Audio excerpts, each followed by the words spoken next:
Hello കുട്ടികളെ, ഇന്നത്തെ ക്ലാസ്സിലൂടെ നമ്മൾ പഠിക്കുന്നത് 7ാം ക്ലാസ്സിലെ ഫ്രാക്ഷൻസ് അഥവാ ഭിന്നസംഖ്യകൾ എന്ന ചാപ്റ്ററിലെ പേജ് നമ്പർ 29 ആക്ടിവിറ്റീസ് ആണ്. ഒന്നാമത്തെ ചോദ്യം നോക്കാം. There are 35 children in a class. ഒരു ക്ലാസ്സിൽ 35 കുട്ടികളുണ്ട്.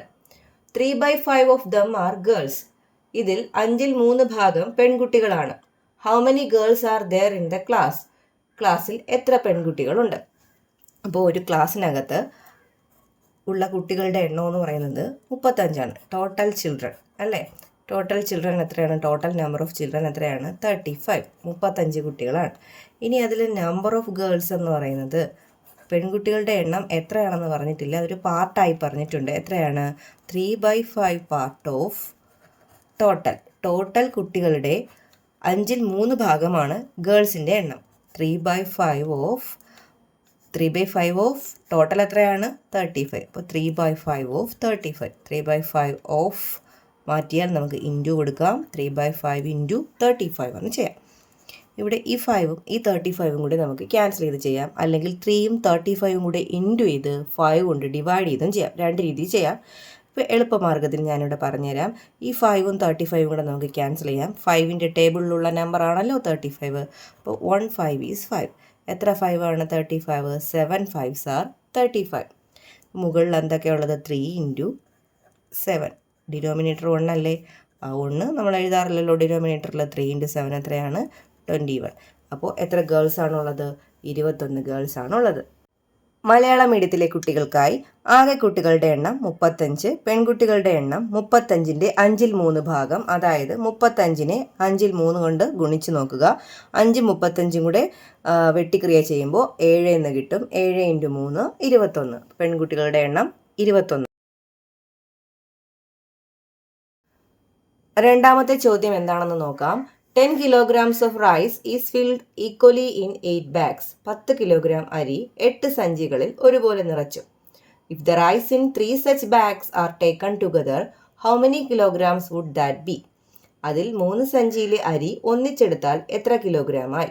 അപ്പോൾ ഇവിടെ 10 കിലോഗ്രാം അരി ഉണ്ടായിരുന്നു അല്ലേ? അപ്പോൾ ടോട്ടൽ വെയ്റ്റ് ഓഫ് റൈസ് എന്ന് പറയുന്നത് 10 കിലോഗ്രാം ആണ്. ടോട്ടൽ വെയ്റ്റ് ഓഫ് റൈസ്, ആകെ അരിയുടെ ഭാരം 10 കിലോഗ്രാം. ഇനി എത്ര ബാഗുകളിലായിട്ടാണ് നിറച്ചത്?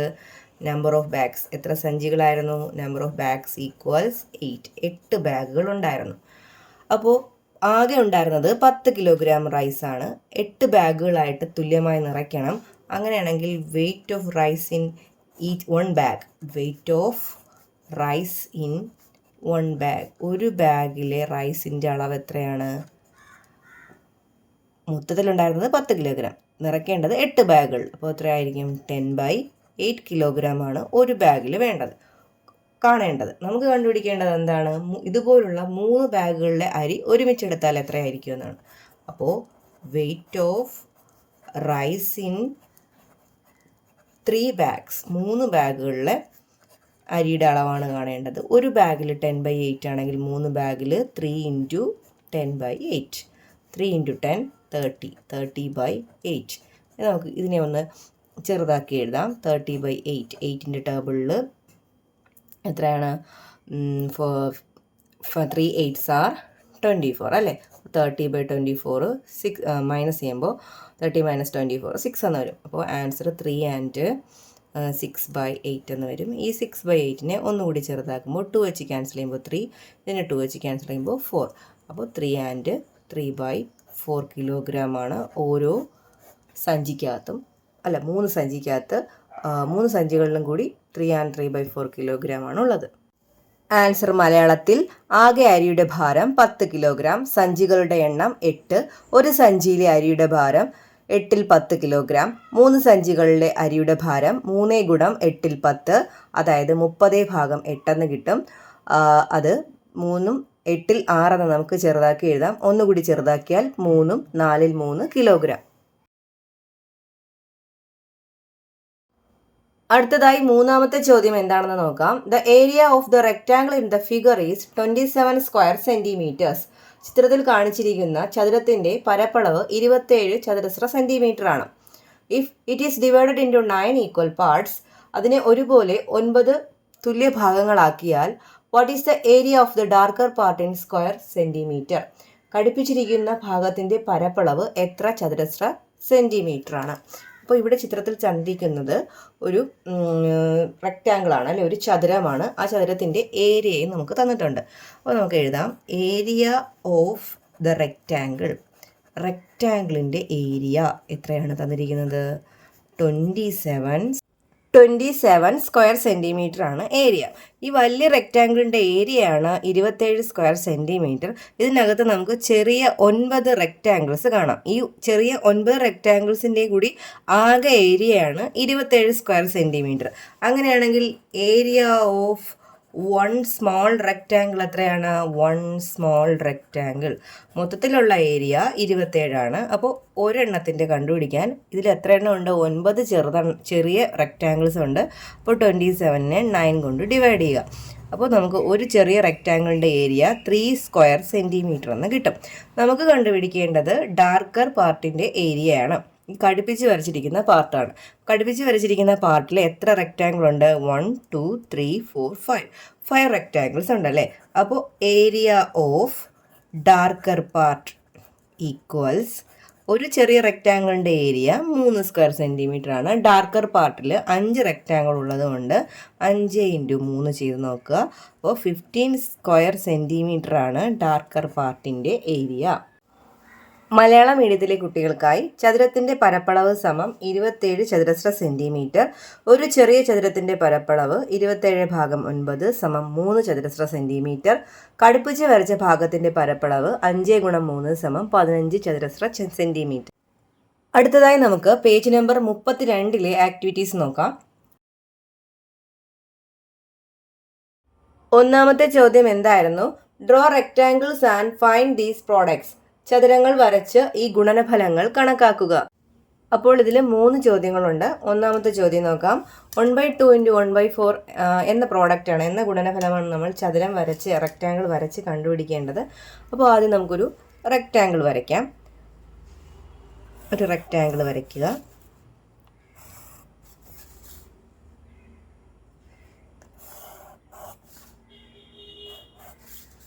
റെക്റ്റാങ്കിൾ വരച്ചു. റെക്റ്റാങ്കിൾ വരച്ചിട്ട് എന്താ ചെയ്യേണ്ടത്? 1/2 എന്ന് പറഞ്ഞാൽ ഈ റെക്റ്റാങ്കിളിനെ 2 തുല്യ ഭാഗങ്ങളാക്കിയതിൽ ഒരു ഭാഗം അല്ലേ. അപ്പോൾ ഞാനിതിനെതാ ഈ റെക്റ്റാങ്കിളിനെ 2 തുല്യ ഭാഗങ്ങളാക്കി അതിൽ ഒരു ഭാഗം, ഈ ഒരു ഭാഗത്തിന് ഞാനിങ്ങനെ ഷെയ്ഡ് ചെയ്യാണ്. ആ പാർട്ടെന്ന് പറയുന്നത് എത്രയാണ്? 1/2 ആണ് അല്ലേ.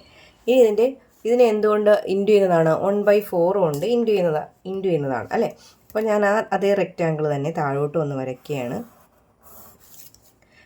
നമുക്ക് ഒറ്റ ഫിഗറിൽ തന്നെ വരച്ചാൽ മതി. ഞാൻ നിങ്ങൾക്ക് മനസ്സിലാവാൻ വേണ്ടി 2 ഫിഗറിൽ കാണിക്കുന്നതാണ്. റെക്റ്റാങ്കിൾ വരച്ചു. നേരത്തെ പോലെ 2 തുല്യ ഭാഗങ്ങളാക്കി. ഇപ്പോൾ ഇത് 1/2 ആണ് നമ്മുടെ ഇരിക്കുന്നത്. 1/2 ആണ്. ഇനി ഇതിനെ എത്ര ഭാഗങ്ങളാക്കണം? 1/4 ആക്കുക. 1/4 എന്ന് പറഞ്ഞാൽ ഇതിനെ വീണ്ടും 4 തുല്യ ഭാഗങ്ങളാക്കുക. 4 ഏകദേശം 4 ഈക്വൽ പാർട്സ് ആക്കി നിങ്ങൾ വരയ്ക്കുക. കണ്ടോ? ഇങ്ങനെ വരയ്ക്കുക. അതിൽ ഓരോന്നും എത്രയായിരിക്കും? ഓരോന്നും 1/2 × 1/4 ആയിരിക്കും. ഓരോന്നും എത്രയായിരിക്കും? ഇതിൽ ഏതെങ്കിലും ഒരെണ്ണം ഷെയ്ഡ് ചെയ്ത് എഴുതിയാൽ മതി. ഓരോന്നും 1/2 × 1/4. അതായത് 1/2 × 1/4 എത്രയാണ്? 1 × 1 1, 2 × 4 8, 1/8. അതായത് എത്ര തുല്യ ഭാഗങ്ങളായിട്ടാണ്? 8 തുല്യ ഭാഗങ്ങളായിട്ടല്ലേ. അപ്പോൾ ഇതിൻ്റെ പ്രോഡക്റ്റ് എന്ന് പറയുന്നത് 1/2 × 1/4 ഈക്വൽസ് 1/8 ആണ് അല്ലേ. ഇങ്ങനെയാണ് വരയ്ക്കേണ്ടത്. അപ്പോൾ അടുത്ത റെക്റ്റാങ്കിൾ നമുക്ക് വരയ്ക്കാമല്ലോ. അടുത്തതും ഇതുപോലൊരു റെക്റ്റാങ്കിൾ വരയ്ക്കുക. റെക്റ്റാങ്കിൾ വരച്ചതിന് ശേഷം ഇങ്ങനൊരു റെക്റ്റാങ്കിളിലെ കാണിക്കുന്നോളെ. റെക്റ്റാങ്കിൾ വരച്ചതിന് ശേഷം അതിനെ ആദ്യം എന്ത് ചെയ്യണം? 3 തുല്യ ഭാഗങ്ങളാക്കണം അല്ലേ. 3 ഈക്വൽ പാർട്സ് ആക്കുക. 1 കണ്ടോ? 3 തുല്യ ഭാഗങ്ങളാക്കി. അതിൽ ഓരോന്നും എത്രയാണ്? 1/3 അല്ലേ. പിന്നെ അതിനെ എത്ര ഈക്വൽ പാർട്സ് ആക്കണം? 1/6 എന്ന് പറയുമ്പോൾ 6 ഈക്വൽ പാർട്സ് ആക്കി ഡിവൈഡ് ചെയ്യണം. 1 2 3 4. കണ്ടോ? നിങ്ങൾ തുല്യമായിട്ടൊക്കെ വരയ്ക്കുക. അപ്പോൾ ഇതിൽ ഓരോ പാർട്ടും എന്താണ്? ഏതെങ്കിലും ഒരു പാർട്ട് ഷെയ്ഡ് ചെയ്ത് വെച്ചിട്ട് അവിടെ അത് 1/3 × 1/6 ആയിരിക്കും. 1 × 1 എത്രയാണ്? 1. 3 × 6 എത്രയാണ്? 18. അതായത് ഇതിൽ മൊത്തവും ഇത് ഇത്രയും കൂടി നമ്മൾ എണ്ണി നോക്കുമ്പോൾ നമുക്ക് 18 ഭാഗങ്ങൾ കിട്ടും. അതിലൊരു ഭാഗം എന്ന് പറയുന്നത് 1/18 ആണ്. അതായത് ഈ 1/3 × 1/6 ആണ് ഈ ഷെയ്ഡ് ചെയ്ത് വെച്ചിരിക്കുന്നത് കേട്ടോ. അടുത്ത റെക്റ്റാങ്കിൾ നമുക്ക് വരയ്ക്കാം.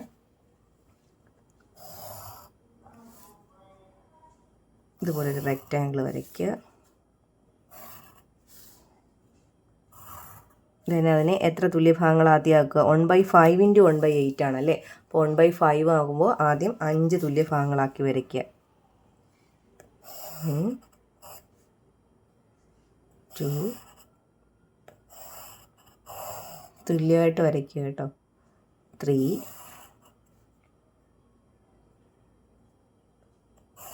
ഞാൻ വരച്ചപ്പോൾ ചരിഞ്ഞൊക്കെ പോയിട്ടുണ്ട്. നിങ്ങൾ തുല്യമായിട്ട് വരയ്ക്കുക. ഇനി അതിനെ 8 തുല്യ ഭാഗങ്ങളാക്കി വരയ്ക്കുക. 1 2 3 4 5 6 7 8. ഇവിടെ ഒന്ന് ചരിഞ്ഞ് പോയിട്ടുണ്ടായിരുന്നു. അപ്പോൾ 8 തുല്യ ഭാഗങ്ങളാക്കി അതിൽ ഏതെങ്കിലും ഒരു സൈഡ് നമുക്കിങ്ങനെ ഷെയ്ഡ് ചെയ്ത് നോക്കാം. ഈ ഷെയ്ഡ് ചെയ്തിരിക്കുന്ന ഭാഗം എന്ന് പറയുന്നത് എത്രയായിരിക്കും? 1/5 × 1/8 ആണ്. 1/5 × 1 × 1 1 5 × 8 40. അതായത് ഇത് 1/40 ആണ്. ഈ പ്രോഡക്റ്റ് എന്ന് പറയുന്നത് 1/40. ഇതിനകത്ത് 40 ചെറിയ ചതുരങ്ങൾ ഉണ്ടായിരിക്കും. രണ്ടാമത്തെ ചോദ്യം നോക്കാം. A 1 meter string is divided into 5 equal parts. How long is half of each part in meters in centimeters? 1 metre നീളമുള്ളൊരു ചരട് ഉണ്ടായിരുന്നു. 1 മീറ്റർ നീളമുള്ളൊരു ചരട് അതിനെ 5 സമഭാഗങ്ങളാക്കി, 5 തുല്യമുള്ള കഷ്ണങ്ങളാക്കി. അതിൽ ഒരു കഷ്ണത്തിൻ്റെ പകുതിയുടെ നീളം എത്രയാണ്? അതിൽ ഒരു കഷ്ണം എടുത്തിട്ട് അതിൻ്റെ പകുതി എടുത്ത് എത്രയാണെന്നാണ് കണ്ടുപിടിക്കേണ്ടത്. അപ്പോൾ നമുക്ക് എഴുതി നോക്കാം. ടോട്ടൽ ലെങ്ത് ഓഫ് സ്ട്രിങ് അല്ലേ, ആ സ്ട്രിങ്ങിൻ്റെ ആ ചരടിൻ്റെ ആകെ നീളമെന്ന് പറയുന്നത് എത്രയായിരുന്നു? 1 മീറ്റർ ആയിരുന്നു. നമ്പർ ഓഫ് ഈക്വൽ പാർട്സ്, അതിനെ എത്ര പാർട്ടുകളായിട്ടാണ് ഡിവൈഡ് ചെയ്തത്? എത്ര തുല്യ ഭാഗങ്ങളാക്കിയാണ് ഭാഗിച്ചത്? 5 ഈക്വൽ പാർട്സ് ആയിട്ട് ഭാഗിച്ചു. അപ്പോൾ ഒരു ചരടിൻ്റെ നീളം 1 മീറ്റർ ആയിരുന്നു. അതിനെ 5 തുല്യ ഭാഗങ്ങളാക്കിയാൽ ഒരു കഷ്ണത്തിൻ്റെ നീളം എന്തായിരിക്കും? Length of 1 piece. ഒരു പീസിൻ്റെ ലെങ്ത് എന്ന് പറയുന്നത് 1/5 അല്ലേ. 1 മീറ്റർ ഉണ്ടായിരുന്നു, അതിന് 5 കഷ്ണങ്ങളാക്കിയാൽ ഒരു പീസിൻ്റെ നീളം എന്ന് പറയുന്നത് 1/5 മീറ്ററാണ്. ഇനി ഇതിൻ്റെ പകുതി, ഈ 1/5 മീറ്ററിൻ്റെ പകുതിയാണ് നമ്മൾ കണ്ടുപിടിക്കേണ്ടത് അല്ലേ. Length of half of a piece, ഒരു പീസിൻ്റെ പകുതിയാണ്. ഹാഫ് എന്ന് പറഞ്ഞാൽ എത്രയാണ്? 1/2 അല്ലേ. അതായത് 1/2 ഓഫ് 1/5. 1/5ൻ്റെ പകുതി, 1/5ൻ്റെ ഹാഫ് ആണ് കാണേണ്ടത്. അതായത് 1/2 ഓഫ് 1/5, ദാറ്റ് ഈസ് 1/2 × 1/5. അപ്പോൾ മുകളിലുള്ള ന്യൂമറേറ്റർ നമുക്ക് ഇൻറ്റു ചെയ്ത് എഴുതാം. 1 × 1, താഴെ എന്താണ് ഡിനോമിനേറ്റർ? 2 × 5. 1 × 1 1, 2 × 5 10. 1/10 മീറ്റർ എന്ന് കിട്ടും. നമുക്കത് സെൻറ്റിമീറ്ററിൽ കൂടി കണ്ടുപിടിക്കാൻ ചോദിച്ചിട്ടുണ്ട്. അപ്പോൾ 1/10 മീറ്റർ എത്ര സെൻറ്റിമീറ്ററാണ്? 1 മീറ്റർ എത്ര സെൻറ്റിമീറ്ററാണ്? 100 സെൻറ്റിമീറ്റർ അല്ലേ. അപ്പോൾ മീറ്ററിനെ സെൻറ്റിമീറ്റർ ആക്കാൻ 100 കൊണ്ട് ഇൻറ്റു ചെയ്യുക. ഇവിടുത്തെ ഒരു സീറോയും ഇവിടുത്തെ ഒരു സീറോയും കൂടെ കട്ട് ചെയ്ത് പോയാൽ നമുക്ക് ആൻസർ 10 × 1 എത്ര വരും? 10 സെൻറ്റിമീറ്റർ എന്ന് കിട്ടും. മലയാളത്തിലെ കുട്ടികൾക്കായി ചരടിൻ്റെ ആകെ നീളം 1 മീറ്റർ, തുല്യ ഭാഗങ്ങളുടെ എണ്ണം 5, ഒരു കഷ്ണത്തിൻ്റെ നീളം 5/1 മീറ്റർ, ഒരു കഷ്ണത്തിൻ്റെ പകുതിയുടെ നീളം 5/1 2/1, അതായത് 5/1 × 2/1 സമം 10/1. ഇനി അതിനെ സെൻറ്റിമീറ്ററിലോട്ടാക്കാൻ 100 കൊണ്ട് ഇൻറ്റു ചെയ്യുക. 100 കൊണ്ട് ഗുണിക്കുമ്പോൾ ഓരോ പൂജ്യങ്ങളും കട്ടായി പോയതിന് ശേഷം വെട്ടിക്കളഞ്ഞാൽ നമുക്ക് 10 സെൻറ്റിമീറ്റർ എന്ന് കിട്ടും. മൂന്നാമത്തെ ചോദ്യം നോക്കാം. 1 litre of milk is filled in 2 bottles of equal size. 1 litre പാൽ ഒരേ വലുപ്പമുള്ള 2 കുപ്പികളിൽ നിറച്ചു. A quarter of the milk in 1 bottle was used to make tea. അതിൽ ഒരു കുപ്പിയുടെ 1/4 ഭാഗം എടുത്ത് ചായ ഉണ്ടാക്കി. How many liters of milk were used for tea? എത്ര ലിറ്റർ പാലെടുത്താണ് ചായ ഉണ്ടാക്കിയത്? In milli litres. ഇനി അത് മില്ലി ലിറ്ററിൽ പറഞ്ഞാൽ എത്രയാവും? അപ്പോൾ നമുക്കിവിടെ തന്നിരുന്നത് 1 ലിറ്റർ ഓഫ് മിൽക്കാണ് അല്ലേ. 1 ലിറ്റർ പാലുണ്ടായിരുന്നു, അതിനെ 2 തുല്യ സൈസുള്ള ബോട്ടിലുകളിലാക്കി നിറയ്ക്കുകയാണ് ചെയ്തത്. അപ്പോൾ നമ്മുടെ കയ്യിലുണ്ടായിരുന്ന ടോട്ടൽ എമൗണ്ട് ഓഫ് മിൽക്ക് എന്ന് പറയുന്നത് എത്രയാണ്? 1 ലിറ്ററാണ്. Total milk equals 1 litre. ഇനി അവിടെ തുല്യ സൈസുള്ള ഒരേ സൈസിലുള്ള ബോട്ടിൽസ് എത്ര ഉണ്ടായിരുന്നു? നമ്പർ ഓഫ് ബോട്ടിൽസ് 2, കുപ്പികളുടെ എണ്ണം 2 അല്ലേ? അപ്പോൾ മിൽക്ക് ഇൻ 1 ബോട്ടിൽ എത്രയായിരിക്കും? മിൽക്ക് ഇൻ 1 ബോട്ടിൽ, ഒരു ബോട്ടിലിലെ പാലിൻ്റെ അളവ് എത്രയായിരിക്കും? ഒരു ലിറ്റർ മിൽക്കാണ് 2 കുപ്പികളിലായി നിറച്ചതെങ്കിൽ ഓരോ കുപ്പിയിലും എത്രയായിരിക്കും? 1/2 ലിറ്റർ ആയിരിക്കും അല്ലേ? ഒന്നിൻ്റെ പകുതി 1/2 ലിറ്ററാണ് ഓരോ കുപ്പികളിലും നിറച്ച് വെച്ചിരിക്കുന്നത്. നമുക്ക് ഇതിൽ പറയുന്നത് ഈ ഒരു കുപ്പിയിലെ പാലെടുത്ത് ചായ ഉണ്ടാക്കി അല്ലേ? Milk used to make tea. ചായ ഉണ്ടാക്കാൻ ഉപയോഗിച്ചത് എന്താണ്? ഒരു കുപ്പിയിലെ പാൽ മുഴുവനല്ല, ഒരു കുപ്പിയിലെ പാലിൻ്റെ 1/4 അല്ലേ? ക്വാർട്ടർ എന്ന് പറഞ്ഞാൽ കാൽഭാഗം. ഒരു കുപ്പിയിലെ പാലിൻ്റെ 1/4 എടുത്താണ് ചായ ഉണ്ടാക്കിയത്. ഒരു കുപ്പിയിലെ പാലിൻ്റെ അളവ് എത്രയാണ്? 1/2 ലിറ്ററാണ് അല്ലേ? അപ്പോൾ 1/4 ഓഫ് മിൽക്ക് ഇൻ 1 ബോട്ടിൽ, ഒരു ബോട്ടിലിലെ പാലിൻ്റെ 4/1 ഭാഗം എടുത്താണ് ചായ ഉണ്ടാക്കിയത്. ഒരു ബോട്ടിലെ പാല് മുഴുവൻ വേണ്ടായിരുന്നു ചായ ഉണ്ടാക്കാൻ. ഒരു ബോട്ടിലിരിക്കുന്ന പാലിൻ്റെ അളവ് എത്രയാണ്? 1/2. അതിൻ്റെ 1/4 എടുത്താണ് ചായ ഉണ്ടാക്കിയത് അല്ലേ? മിൽക്കിൻ 1 ബോട്ടിൽ എത്രയാണ്? 1/2 അല്ലേ? അപ്പോൾ 1/4 ഓഫ് 1/2, ദാറ്റ് ഈസ് 1/4 ഓഫ് മാറ്റിയാൽ ഇൻറ്റു, ഇവിടെ 1 × 1, ഡിനോമിനേറ്ററിൽ 4 × 2. 1 × 1 എത്രയാണ്? 1. 4 × 2 8. അപ്പോൾ 1/8 ലിറ്ററാണ് ചായ ഉണ്ടാക്കാനായി ഉപയോഗിച്ചത്. ഇനി ഇതിനെ നമുക്ക് മില്ലി ലിറ്ററിലാക്കിയാലോ? 1/8 ലിറ്റർ. 1 ലിറ്റർ ഈക്വൽസ് എത്ര മില്ലി ലിറ്ററാണ്? 1000 മില്ലി ലിറ്റർ അല്ലേ? അപ്പോൾ നമുക്ക് മില്ലി ലിറ്ററിലോട്ടാക്കാൻ വേണ്ടി 1000 കൊണ്ട് എന്ത് ചെയ്യാം? ഇൻറ്റു ചെയ്യാം. അപ്പോൾ 1/8 × 1000, ദാറ്റ് ഈസ് 1 × 1000 1000. 1000നെ 8 വെച്ച് ഡിവൈഡ് ചെയ്ത് നോക്കുക. 1000നെ 8 വെച്ച് ഡിവൈഡ് ചെയ്യുമ്പോൾ 125 മില്ലി ലിറ്റർ എന്ന് കിട്ടും. മലയാളം മീഡിയത്തിലെ കുട്ടികൾക്കായി ആകെ പാലിൻ്റെ അളവ് 1 ലിറ്റർ, കുപ്പികളുടെ എണ്ണം 2, ഒരു കുപ്പിയിലെ പാലിൻ്റെ അളവ് 2/1 ലിറ്റർ, ചായ ഉണ്ടാക്കാൻ ഉപയോഗിച്ച പാലിൻ്റെ അളവ് ഒരു കുപ്പിയിലെ പാലിൻ്റെ കാൽഭാഗം, അതായത് 2/1 4/1, അതായത് 2/1 × 4/1 സമം 8/1 ലിറ്റർ. ഇനി ലിറ്ററിനെ മില്ലി ലിറ്റർ ആക്കാൻ വേണ്ടി 1000 കൊണ്ട് ഗുണിക്കുക. അപ്പോൾ 125 മില്ലി ലിറ്റർ എന്ന് കിട്ടും.